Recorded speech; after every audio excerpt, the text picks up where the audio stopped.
दोस्तों नमस्कार। Atul study point आपके लिए लेकर आया है इंडियन हिस्ट्री के स्पेशल 46, जिसमें पहला क्वेश्चन है सिंधु घाटी सभ्यता निम्नलिखित में से किस प्रकार के समकालीन नहीं थी, किस सभ्यता के समकालीन नहीं थी। पहला विकल्प है मिस्र की सभ्यता, मेसोपोटामिया की सभ्यता, चीन की सभ्यता की क्रीट की सभ्यता। तो जैसा कि सिंधु घाटी सभ्यता जो है वो मिस्र की सभ्यता, मेसोपोटामिया की सभ्यता और चीन की सभ्यता के समकालीन थी, क्रीट की सभ्यता के समकालीन नहीं थी। तो क्रीट की सभ्यता जो है हमारा आंसर हो जाएगा, क्रीट की सभ्यता। चलिए दूसरे प्रश्न पर हम लोग चलते हैं। सिंधु सभ्यता का पत्तन नगर कौन सा था? पत्तन नगर का मतलब है बंदरगाह कौन सा था? कालीबंगा था, लोथल था या रोपड़ था या मोहनजोदड़ो था? तो लोथल जो है वह सिंधु सभ्यता का पत्तन नगर था या बंदरगाह था, जो वर्तमान में गुजरात में है। अगले प्रश्न पर हम लोग चलते हैं, तीसरे प्रश्न पर। बहुत अच्छे अच्छे प्रश्न इस श्रृंखला में शामिल किए गए हैं। किस हड़प्पा स्थल से नृत्य मुद्रा वाली स्त्री की कांस्य मूर्ति प्राप्त हुई है? कांस्य मूर्ति तो पहला विकल्प है मोहनजोदड़ो, दूसरा है कालीबंगा, तीसरा है हड़प्पा और चौथा है बनावली।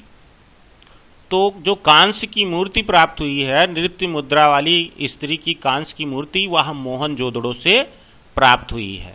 बहुत ही महत्वपूर्ण प्रश्न है, कई बार ये परीक्षाओं में आ गया है, आगामी परीक्षाओं के लिए भी बहुत इंपॉर्टेंट है। चौथा प्रश्न हम देखते हैं, न्याय दर्शन को किसने प्रतिपादित किया था? पहला विकल्प है चारवाक ने। तो चारवाक ने चारवाक दर्शन दिया था, जो नास्तिकवाद को दर्शाता है या भौतिकवाद को मानता है, मतलब ये जो दिखाई देता है उस पर विश्वास करता है। गौतम ने क्या किया था? जो न्याय दर्शन है वो गौतम ने प्रतिपादित किया था। लेकिन दो और हैं, इसमें नाम दिए गए हैं, उसको भी हम जान लेते हैं। जो कपिल मुनि थे उन्होंने सांख्य दर्शन दिया था और जैमिनी ने मीमांसा दर्शन दिया था। तो इस तरह से जो गौतम है यह सही है, गौतम ने न्याय दर्शन प्रतिपादित किया था। अगले प्रश्न पर हम लोग चलते हैं। बहुत ही महत्वपूर्ण प्रश्न, लाजवाब प्रश्न इसमें शामिल किए गए। एंशिएंट हिस्ट्री से लेके मॉडर्न हिस्ट्री तक हम इसमें पूरा कवर किया गया है।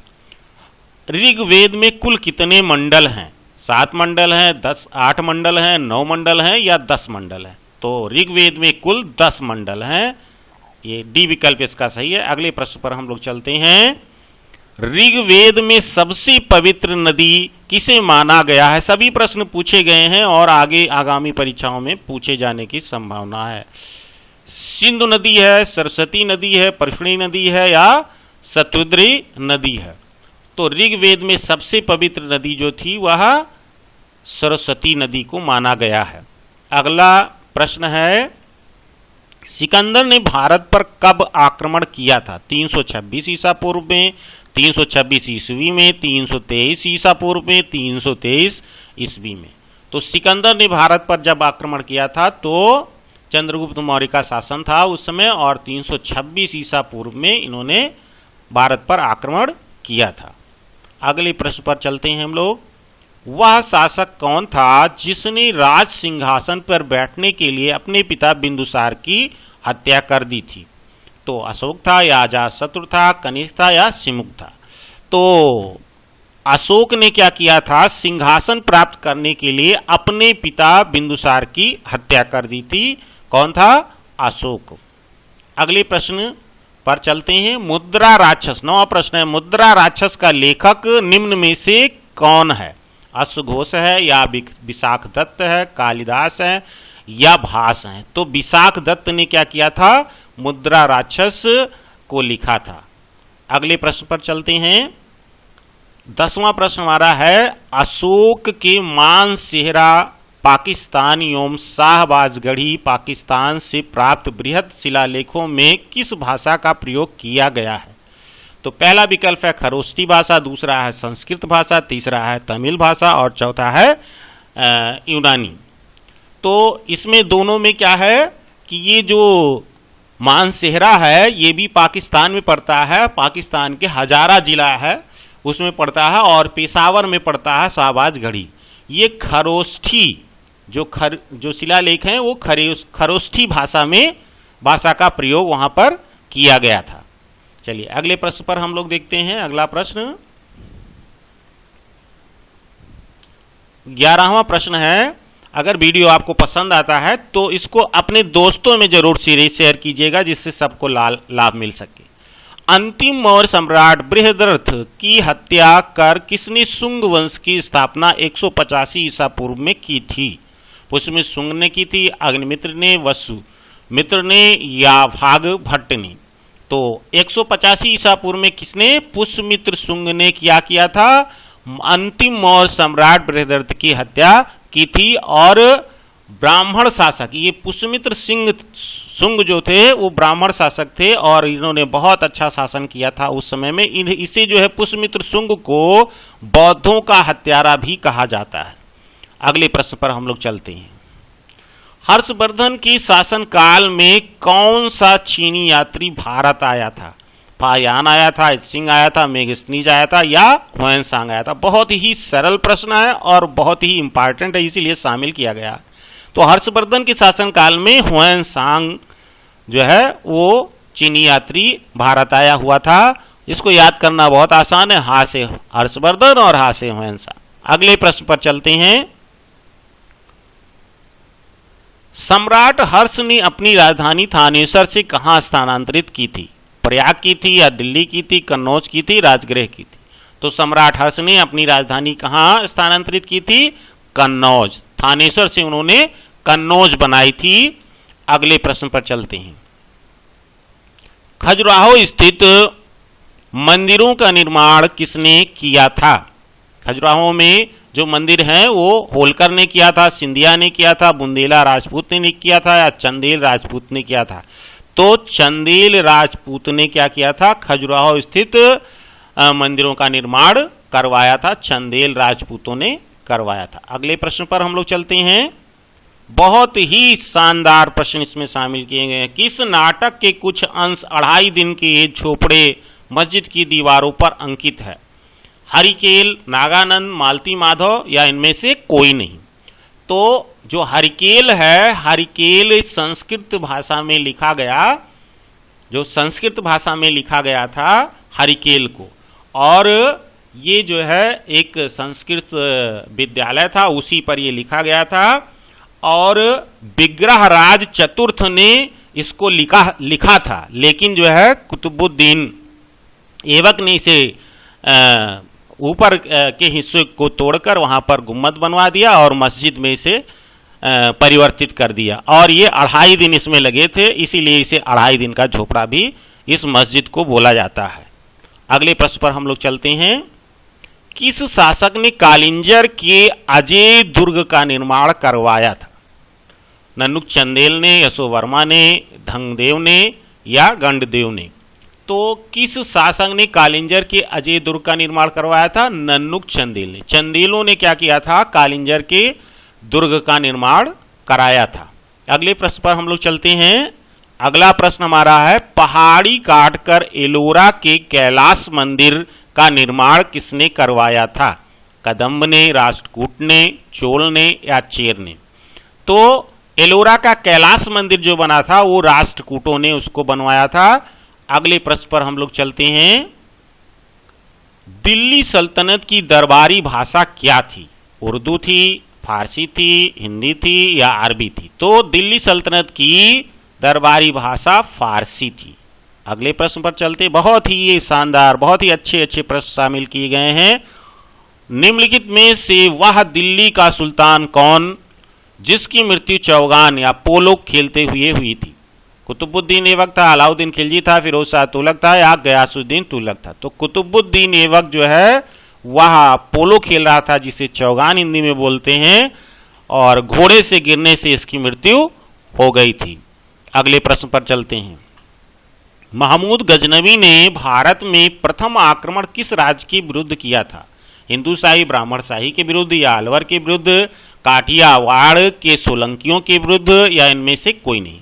तो महमूद गजनबी ने क्या किया था, हिंदू शाही और ब्राह्मण शाही पर आक्रमण, इन्होंने पहला आक्रमण किया था, जो कहां से संबंधित थे, पेशावर और काबुल से संबंधित थे। ये शासक जो है उसी क्षेत्र में थे और जो महमूद गजनबी था इन्हीं पर पहला आक्रमण इन्होंने किया था। अगले प्रश्न पर हम लोग चलते हैं। इसमें किसने इक्तादारी प्रथा चलाई, फिरोज शाह तुगलक ने, मोहम्मद बिन तुगलक ने, इल्तुतमिश ने या गयासुद्दीन बलबन ने। तो इल्तुतमिश ने इक्तादारी प्रथा चलाई। इक्तादारी का मतलब क्या होता है, जो सैनिक रखे जाते थे, सैनिकों को वेतन के बदले में भूमि दी जाती थी, इसी को इक्तादारी प्रथा कहा जाता था उस समय में। तो ये इल्तुतमिश ने इक्तादारी प्रथा चलाई थी। अगला 22वां प्रश्न है, दिल्ली सल्तनत का वह प्रथम सुल्तान कौन था जिसने स्थायी सेना रखी, इल्तुतमिश था कि बलबन था, अलाउद्दीन खिलजी था कि मोहम्मद बिन तुगलक था। तो अलाउद्दीन खिलजी ने क्या किया, इक्तादारी प्रथा को समाप्त कर दिया और क्या किया कि सैनिकों का वेतन निर्धारित कर दिया और वह राजकोष से वेतन देने लगा। और पहली बार स्थायी सेना किसने रखी, अलाउद्दीन खिलजी ने रखी। अगला प्रश्न 23वां, बहमनी राजाओं की राजधानी क्या थी। बहमनी राजाओं की राजधानी गुलबर्ग थी, बीजापुर थी, बेलगाम थी या रायचूर थी। तो गुलबर्ग थी। जो बहमनी राजा थे उनकी राजधानी गुलबर्ग थी। अगले प्रश्न पर हम लोग चलते हैं। अगला प्रश्न है, चार मीनार का निर्माण किसने करवाया था। तो हैदर अली ने करवाया था, टीपू सुल्तान ने, कुली कुतुब शाह ने या औरंगजेब ने। तो चार मीनार का निर्माण 1591 ईस्वी में कुली कुतुब शाह ने करवाया था। अगले प्रश्न में, कि हैदराबाद में स्थित है, सरकी सुल्तानों ने के शासनकाल में निम्न स्थानों में से किसे पूर्व का सिराज कहा जाता है या सिराजे हिंद भी बोला जाता है। आगरा को, दिल्ली को, जौनपुर को या वाराणसी को।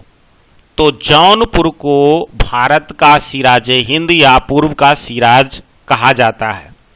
अब क्यों कहा जाता है, इसकी स्थापना, जो जौनपुर को बसाया था वो फिरोज शाह तुगलक ने बसाया था और जूना खां की याद में, जूना खां जो भी हम मोहम्मद बिन तुगलक के नाम से जाना जाता है, उसी के नाम पर जो है जौनपुर बसाया था। और जौनपुर उस समय जो है शिक्षा का बहुत बड़ा केंद्र था, इसीलिए इसको पूर्व का सिराज कहा जाता है। अगले प्रश्न पर चलते हैं। चैतन्य महाप्रभु किस संप्रदाय से जुड़े थे। श्री संप्रदाय से थे, वारकरी संप्रदाय से थे, गौड़ीय संप्रदाय से, इनमें से कोई नहीं।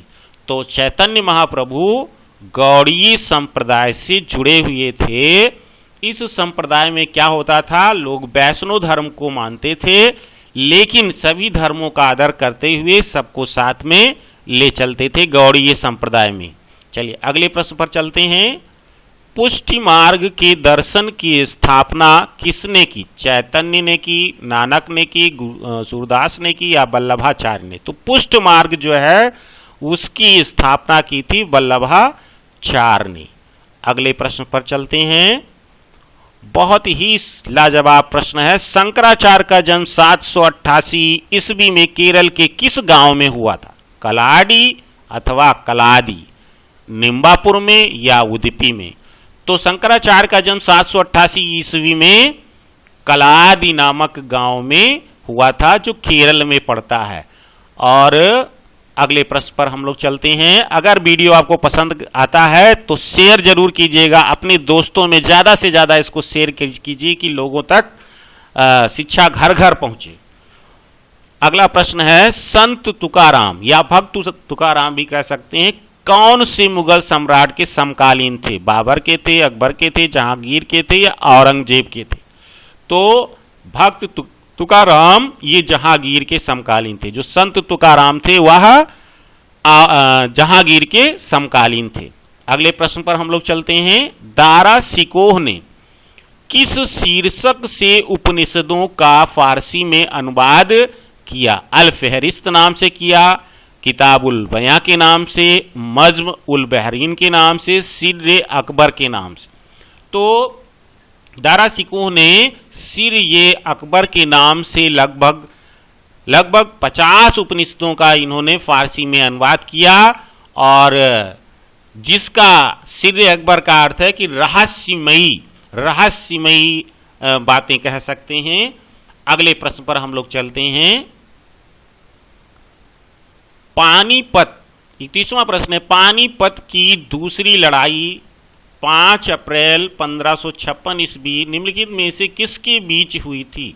अकबर और हेमू के बीच, राजपूत और मुगल के बीच, बाबर और इब्राहिम के लोदी के बीच, सिकंदर और आदिल शाह के बीच। तो अकबर और हेमू के बीच में 5 अप्रैल 1556 ईस्वी में पानीपत की दूसरी लड़ाई हुई। लेकिन इस लड़ाई में जो अकबर का नेतृत्व करने वाला था अकबर की सेना का, वह बैरम खां था। बैरम खां और हेमू के बीच में लड़ाई हुई, जिसमें बैरम खां ने हेमू को पराजित कर दिया। अगले प्रश्न पर हम लोग चलते हैं।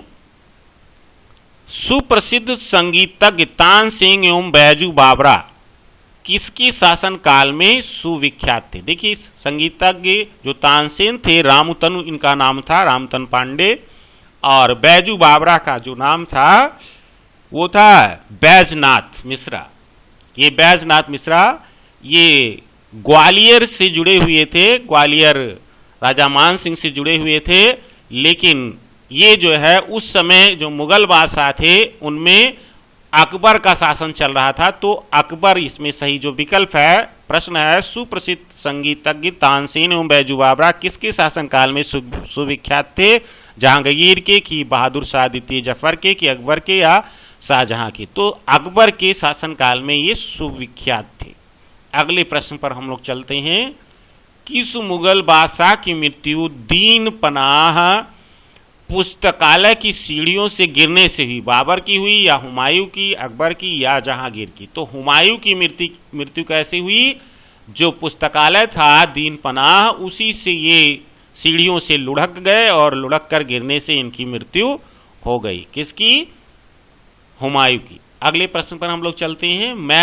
मयूर सिंहासन, जिसे हम तख्ते ताउस के नाम से भी जानते हैं, पर बैठने वाला अंतिम मुगल बादशाह कौन था?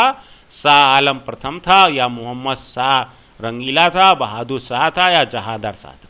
तो अंतिम मुगल बादशाह वह था मोहम्मद शाह था, या इसको रंगीला भी बोलते हैं, मोहम्मद शाह रंगीला था, जो तख्ते ताउस पर अंतिम बार पहुंचा, या अंतिम मुगल बादशाह था। अगले प्रश्न पर हम लोग चलते हैं। किस सिख गुरु की मृत्यु के लिए औरंगजेब जिम्मेदार था? तो गुरु गोविंद सिंह की, कि गुरु तेग बहादुर की, गुरु रामदास, या गुरु अंगद देव की? तो गुरु तेग बहादुर की मृत्यु के लिए औरंगजेब जिम्मेदार था। अगले प्रश्न पर 36वां प्रश्न हमारा है। शेर शाह ने असरफी, रुपया, दाम नामक नए सिक्के चलवाए थे। ये क्रमशः किन धातुओं के बने थे? मतलब क्या है? असरफी किसका था? सोना का था, चांदी, रुपया चांदी का था, या दाम तांबा का था, या ऐसे करके सीरियल से सोना, तांबा, चांदी, तांबा, चांदी, सोना, चांदी, सोना, तांबा। तो पहला विकल्प इसमें दिया गया है, असरफी जो था वो सोने का था, रुपया था वह चांदी का था, और दाम था वह तांबे का था। तो ये पहला विकल्प इसका हमारा सही है। अगले प्रश्न पर हम लोग चलते हैं। अगला प्रश्न है, निम्नलिखित यात्रियों का सही कालानुक्रम बताइए। तो पहले फाहियान दिया गया है, फिर हुएनसांग। तो पहले फाहियान आया था, फिर हुएनसांग आया था, सही है। लेकिन मेगस्थनीज बाद में दिया गया है, मेगस्थनीज पहले ही आ गया था, तो ये गलत हो गया। हुएनसांग, इत्सिंग, थॉमस रो, तो पहले हुएनसांग आया, फिर इत्सिंग आया, फिर थॉमस रो। तो विकल्प हमारा बी वाला सही है। हुएनसांग पहले, फिर इत्सिंग, फिर थॉमस रो, ये सही है। दूसरा विकल्प हमारा सही है। अगले प्रश्न पर 38 नंबर के प्रश्न पर हम लोग चलते हैं। ये स्पेशल 46 हैं जो आप लोगों को जानना बहुत जरूरी है, रटना बहुत जरूरी है। इसको बहुत अच्छे से पढ़िए, 2-3 बार वीडियो देखिए, ऑटोमेटिक ये रट जाएगा। टीपू सुल्तान की मृत्यु 1799 ईस्वी में कौन से युद्ध में हुई थी? मैसूर के, कुंगे के, श्रीरंगपट्टनम के, कि वांडीवास के? तो श्रीरंगपट्टनम के युद्ध में टीपू सुल्तान की मृत्यु हो गई थी 1799 ईस्वी में। भारत में स्थानीय स्वशासन संस्थाओं की स्थापना किसने की थी? लॉर्ड मेयो ने की थी, आचार्य विनोबा भावे ने की थी, लॉर्ड रिपन ने किया था या महात्मा गांधी ने? तो स्थानीय स्वशासन संस्थाओं की स्थापना लॉर्ड रिपन ने किया था। अगले प्रश्न पर बहुत ही लाजवाब प्रश्न है, आप दोस्तों में शेयर करना ना भूलिए, कम से कम 10 ही लोगों में करिए शेयर, लेकिन शेयर जरूर करिए व्हाट्सएप पर। किस गवर्नर जनरल ने बंगाल में स्थायी बंदोबस्त लागू किया? वारेन हेस्टिंग्स ने, कॉर्नवालिस ने, लॉर्ड लिटन ने या इनमें से कोई नहीं? तो कॉर्नवालिस ने क्या किया? बंगाल में स्थायी बंदोबस्त लागू किया। अगले प्रश्न पर हम लोग चलते हैं। निम्नलिखित में से किस पद्धति का प्रयोग वेलेजली ने अपने राजनीतिक उद्देश्यों को प्राप्त करने के लिए किया था? सहायक संधि का या राज हड़प का, द्विशासन का, स्थायी बंदोबस्त का? तो सहायक संधि, जो वेलेजली था वो सहायक संधि के कारण जो है वह सहायक संधि, उसका राजनीतिक उद्देश्य जो था वह सहायक संधि से जुड़ा हुआ था। तो इसका आंसर जो है वो सहायक संधि है। अगला प्रश्न जो हमारा है, 1854 ईस्वी का सर चार्ल्स वुड का डिस्पैच किसे संहृत करना था? प्रशासनिक सुधारों को, सामाजिक सुधारों को, आर्थिक सुधारों को या शैक्षणिक सुधारों को? तो ये शैक्षणिक सुधारों से जुड़ा हुआ था। 1854 ईस्वी का सर चार्ल्स वुड का डिस्पैच शैक्षणिक सुधारों से जुड़ा हुआ था। अगले प्रश्न पर हम लोग चलते हैं। गुरुमुखी लिपि किसके द्वारा विकसित की गई? गुरु अर्जुन देव के द्वारा, गुरु अंगद के द्वारा, गुरु रामदास के द्वारा, गुरु नानक के द्वारा? तो गुरुमुखी लिपि जो है वह गुरु अंगद के द्वारा विकसित की गई थी। अगले प्रश्न पर हम लोग चलते हैं। माहेश्वर किस मराठा रानी की राजधानी थी? लक्ष्मीबाई, अहिल्याबाई होलकर, जीजाबाई या चांद बीबी? तो अहिल्याबाई होलकर की राजधानी क्या थी? माहेश्वर थी। अगले प्रश्न पर हम लोग चलते हैं। बहुत ही शानदार लाजवाब प्रश्न इसमें शामिल किए गए हैं। आप हमारे चैनल को अवश्य सब्सक्राइब करिए और बेल आइकन दबाना ना भूलिए, जिससे हमारा जो है वीडियो आप तक पहुंचता रहे, नोटिफिकेशन आप तक पहुंचता रहे। और लाइक भी करिए, कमेंट भी करिए, जैसा भी हो ऐसा सच में बताइए कि अच्छा लग रहा है या नहीं लग रहा। किस गवर्नर जनरल ने राज हड़प नीति के लिए सिद्धांत को अपनाया था? राज हड़प नीति सिद्धांत अपनाया था लॉर्ड हार्डिंग ने, लॉर्ड कॉर्नवालिस ने, लॉर्ड डलहौजी ने, लॉर्ड कैनिंग ने? तो लॉर्ड डलहौजी ने डॉक्ट्रिन ऑफ लैप्स या राज हड़प की नीति अपनाया था। किसने? लॉर्ड डलहौजी ने। लास्ट प्रश्न इस वीडियो का, 1857 ईस्वी के विद्रोह के समय भारत का गवर्नर जनरल कौन था? लॉर्ड डलहौजी था, लॉर्ड कैनिंग था, लॉर्ड रिपन था, लॉर्ड लिटन था? कौन था? लॉर्ड कैनिंग था। 1857 के ईस्वी के विद्रोह के समय भारत का गवर्नर जनरल लॉर्ड कैनिंग था। इस तरह से हमारे स्पेशल 46 क्वेश्चन समाप्त हो गए हैं। और फिर आपसे विनम्र निवेदन करता हूं कि आप वीडियो को ज्यादा से ज्यादा शेयर करिए, जिससे ज्यादा से ज्यादा लोगों को इस वीडियो का लाभ मिल सके।